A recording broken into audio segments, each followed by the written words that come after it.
आज गिरिजा कुमार माथुर जो कि अज्ञेय द्वारा संपादित तार सप्तक के 7 कवियों में से प्रथम कवि की है, मतलब एक कवि हैं। इनका जन्म मध्य प्रदेश के अशोकनगर में 22 अगस्त 1919 को हुआ था एवं इनकी मृत्यु 10 जनवरी 1994 को हुई थी। ये गिरिजा कुमार माथुर जी एक कवि, नाटककार और समालोचक भी रहे। इनके पिता देवीचरण माथुर जी एक स्कूल के अध्यापक भी थे तथा साहित्य एवं संगीत के शौकीन भी थे। वे कविता भी लिखा करते थे और वाद्य यंत्रों में जैसे सितार बजाने में भी प्रवीण थे। उनकी माता का नाम लक्ष्मी देवी था। वे मालवा की रहने वाली थीं और शिक्षित थीं। कवि गिरिजा कुमार माथुर जी की प्रारंभिक शिक्षा घर पर ही हुई। उनके पिताजी ने ही उन्हें घर पर ही अंग्रेजी, इतिहास, भूगोल आदि पढ़ाया। स्थानीय कॉलेज से इंटरमीडिएट करने के बाद सन 1936 में स्नातक उपाधि के लिए वे ग्वालियर चले गए। ग्वालियर के विक्टोरिया कॉलेज से उन्होंने शिक्षा ग्रहण की तथा सन 1938 में उन्होंने बीए किया और 1941 में उन्होंने लखनऊ विश्वविद्यालय से अंग्रेजी में परास्नातक किया तथा वकालत की भी परीक्षा पास की। सन 1940 में उनका विवाह दिल्ली में शकुंत माथुर से हुआ, जो कि अज्ञेय द्वारा ही संपादित दूसरी तार सप्तक में पहली कवयित्री रही। और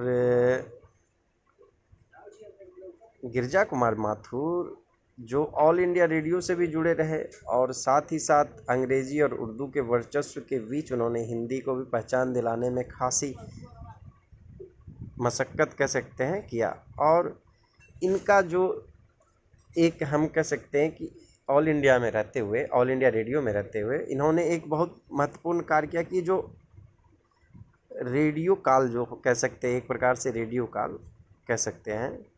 तो पहले टेलीविज़न आने के पहले रेडियो बहुत मशहूर हुआ करता था, प्रचलन में था। तो उस काल में उन्होंने विविध भारती की रचना की।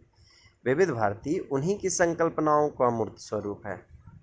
और साथ ही साथ जब दूरदर्शन में भी माथुर जी उप महानिदेशक के पद तक पहुँचे थे और उन्होंने से उप महानिदेशक के पद से सेवानिवृत्त हुए। कहने के तो गिरिजा कुमार माथुर जी की काव्यात्मक शुरुआत सन 1934 में ही ब्रजभाषा के परंपरागत कवित्व सवैया लेखन से हो गई थी। वे विद्रोही काव्य परंपरा के जैसे रचनाकार थे माखनलाल चतुर्वेदी, बालकृष्ण शर्मा निवेन आदि की रचनाओं से अत्यधिक प्रभावित दिखते हैं।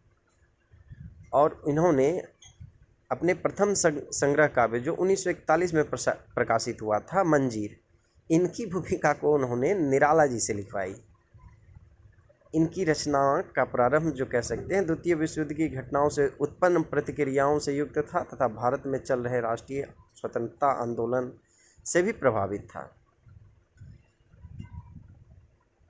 तो आज हम लोग इनकी प्रमुख जैसे कृतियां में मंजीर हैं, तार सप्तक में जो संग्रहित कविताएं हैं, नाश और निर्माण है, धूप के धान है, शिलापंख हैं, शिलापंख चमकीले हैं, जो बंध नहीं सका वो हैं, भीतरी नदी की यात्रा है और छाया मत छूना मन है और साक्षी रहे वर्तमान, प्रीतिकल्प, मैं वक्त के हूँ सामने, मुझे और अभी कहना है आदि है। इनकी आलोचना नई कविता, सीमाएं और संभावनाओं के नाम से छपी। तो आज हम लोग इनकी कविता, पता नहीं कैसे कट गया, मैं समझ नहीं पाया, इनकी कविता पढ़ना चाहूँगा। छाया मत छूना मन।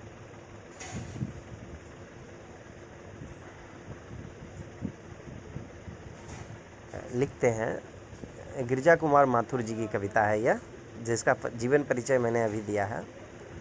छाया मत छूना मन, होता है दुख दूना मन, जीवन में है सुरंग सुधियाँ सुहावनी, छवियों की चित्रगंध फैली मन भावनी, तन सुगंध शेष रही बीत गई यामिनी। कुंतल के फूलों की याद बनी चांदनी, भूली सी एक छुअन बनता हर जीवित क्षण। छाया मत छूना मन, होगा दुख दूना मन। यश है न वैभव है, मान है न सरमाया। जितना भी दौड़ा तू उतना ही भरमाया। प्रभुता का शरण बिंब केवल मृग तृष्णा है। हर चंद्रिका में छिपी एक रात कृष्णा है। जो है यथार्थ कठिन उसका तू कर पूजन। छाया मत छूना मन, होगा दुख दूना मन। दुविधा हत साहस है दिखता है पंथ नहीं। दुविधा हत साहस है दिखता है पंथ नहीं। देह सुखी हो पर मन के दुख का अंत नहीं। दुख है न चांद खिला शरद रात आने पर, दुख है न चांद खिला शरद रात आने पर। क्या हुआ जो खिला फूल रस बसंत जाने पर। जो न मिला भूल उसे कर तू भविष्य वरण। जो न मिला भूल उसे कर तू भविष्य वरण। छाया मत छूना मन, होगा दुख दूना मन। नमस्कार, मैं सिद्धार्थ साव आपके सामने अभी गिरिजा कुमार माथुर जी की एक कविता छाया मत छूना मन को पाठ कर रहा था। साथ ही साथ मैंने उनका जीवन परिचय भी प्रथम में दे दिया था। तो कैसी लगी आप लोग इस पर प्रतिक्रिया मुझे यहाँ भेज सकते हैं। धन्यवाद।